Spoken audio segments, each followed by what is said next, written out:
जरा सोचिए एक ऐसे शहर के बारे में जो कपड़ों के पहाड़ों के नीचे दबा हुआ है। नहीं, ये कोई फिल्म का सीन नहीं है, ये हकीकत है पानीपत की। इसी जगह को दुनिया का कपड़ों का कब्रिस्तान भी कहा जाता है। आज हम इसी ग्लोबल रिसाइकलिंग हब के बिल्कुल अंदर तक जाएंगे, देखेंगे कि कैसे हमारे पुराने कपड़ों को एक नई जिंदगी तो मिलती है, लेकिन उसकी एक बहुत बड़ी और कह सकते हैं चौंकाने वाली कीमत चुकानी पड़ती है। ये सिर्फ एक एहसास नहीं है, ये पानीपत की वो सच्चाई है जो किसी को भी हैरान कर दे। जरा सोच कर देखिए, जहां तक नजरें जाती हैं वहां तक सिर्फ फेंके हुए कपड़ों के पहाड़ ही पहाड़। एक ऐसा लैंडस्केप जो हमारी फास्ट फैशन की आदतों के धागों से बुना गया है। ये तस्वीर इस इंडस्ट्री के विशाल अविश्वसनीय पैमाने को साफ साफ दिखाती है। हर साल 10 लाख टन से भी ज्यादा इस्तेमाल किए हुए और फेंके हुए कपड़े यहां अपना आखिरी सफर तय करने आते हैं। ये आंकड़ा ये वाकई में चौंका देने वाला है ना? और ये उस भारी बोझ को दिखाता है जो पानीपत उठा रहा है, एक ऐसी ग्लोबल समस्या का बोझ जिसमें हम सभी का हिस्सा है। तो ये वो जगह है जहां दुनिया भर के फेंके हुए कपड़ों को एक दूसरा मौका दिया जाता है। लेकिन इस कब्रिस्तान की कहानी ऊपर से जितनी सीधी सादी दिखती है, अंदर से उतनी ही ज्यादा जटिल और उलझी हुई है। अच्छा, तो ये सारे कपड़े सिर्फ भारत से नहीं आते, ये तो एक ग्लोबल कलेक्शन है जो दुनिया के अमीर देशों से यहाँ पहुँचता है। सबसे पहले ये गुजरात के बंदरगाह पर उतरते हैं और फिर वहां से ट्रकों में भरकर इन्हें पानीपत लाया जाता है, जहां इनका असली सफर वो शुरू होता है। तो आखिर एक फेंके हुए कपड़े का होता क्या है? आइए अब उस रास्ते पर चलते हैं जो कचरे को खजाने में बदल देता है। एक ऐसी प्रक्रिया जो इंसानी हुनर और गहरे खतरे का आप कह सकते हैं एक दिलचस्प मिक्सचर है। देखिए, ये कई स्टेप्स वाली एक लंबी प्रोसेस है। यहाँ इंसानी हाथ मशीनों से भी ज्यादा तेजी से चलते हैं, कपड़ों को उनके रंग और टाइप के हिसाब से अलग करते हैं। फिर हर एक बटन, हर एक जिपर को बड़ी बारीकी से हटाया जाता है। इसके बाद इन कपड़ों को मशीनों में डालकर महीन रेशों में बदल दिया जाता है और इन्हीं रेशों से फिर बनता है एक नया मजबूत धागा और आखिर में उस धागे से नए प्रोडक्ट्स बुने जाते हैं। लेकिन इस पूरी प्रक्रिया में एक छिपा हुआ खतरा भी है। कपड़ों से मेटल के हिस्सों को हटाना बेहद जरूरी है।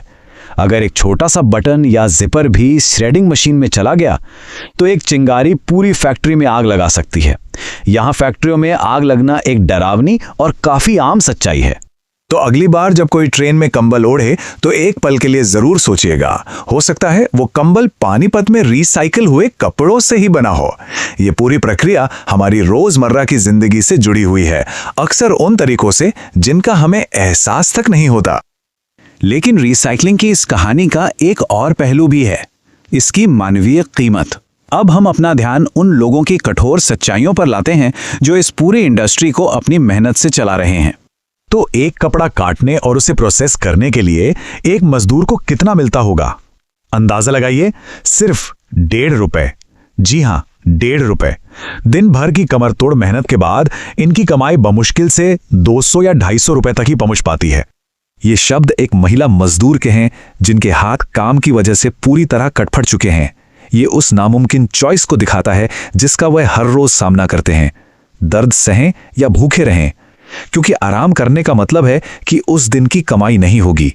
और यहां एक हैरान करने वाला फर्क देखिए, जिन देशों से ये कपड़े आते हैं वहां 1 घंटे की मजदूरी पानीपत में एक मजदूर की पूरे दिन की कमाई से भी ज्यादा है। ये उस ग्लोबल आर्थिक असमानता का एक कड़वा सच है जो इस पूरी इंडस्ट्री को चलाती है। यहां काम करने के हालात जानलेवा से कम नहीं है। मजदूरों को कोई सेफ्टी गियर नहीं दिया जाता। वो लगातार धूल, लिंट और माइक्रोफाइबर में सांस लेते हैं, जिससे उन्हें सांस की गंभीर बीमारियां हो जाती हैं। एक मजदूर ने तो इस काम को बड़े दर्द के साथ मरने का जुगाड़ तक कह दिया। लेकिन इस विशाल रिसाइकलिंग ऑपरेशन का एक गंदा रहस्य भी है, एक छिपी हुई पर्यावरणीय लागत। चलिए जरा परतों को हटाते हैं और उस पर एक नजर डालते हैं। मार्केट में सफेद धागे की मांग सबसे ज्यादा होती है और वो सबसे महंगा बिकता है। लेकिन जब आपके पास रंग बिरंगे कपड़ों के पहाड़ हों तो आप उन सबको सफेद कैसे बनाते हैं? ये एक वाजिब सवाल है ना? तो इसका जवाब है ब्लीचिंग। पानीपत के आसपास कई अवैध ब्लीचिंग यूनिट्स हैं जो पूरी तरह से कानून के दायरे से बाहर काम करती हैं। ये यूनिट्स खतरनाक केमिकल का इस्तेमाल करके कपड़ों से रंग निकालती हैं और उन्हें सफेद बनाती हैं। और इसके जो परिणाम हैं वो विनाशकारी हैं। जहरीला केमिकल वाला पानी सीधे नालियों और नदियों में बहा दिया जाता है। ये पानी जमीन और मिट्टी में जहर घोल रहा है।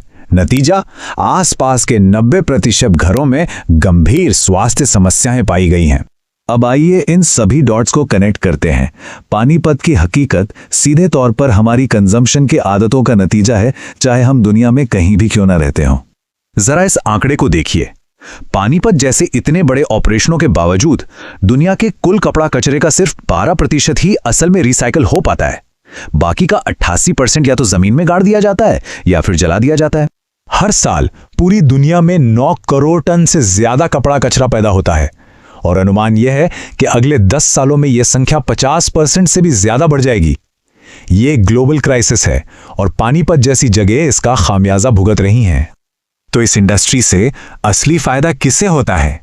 एक मजदूर के ही शब्दों में कहें तो मुनाफा तो मालिक को जाता है, जबकि वो मजदूर जिनके बिना ये पूरी इंडस्ट्री ठप हो जाएगी, वे इस सिस्टम की रीढ़ हैं, फिर भी उन्हें सबसे कम मिलता है। और यहीं पर आकर एक बहुत बड़ा सवाल खड़ा हो जाता है।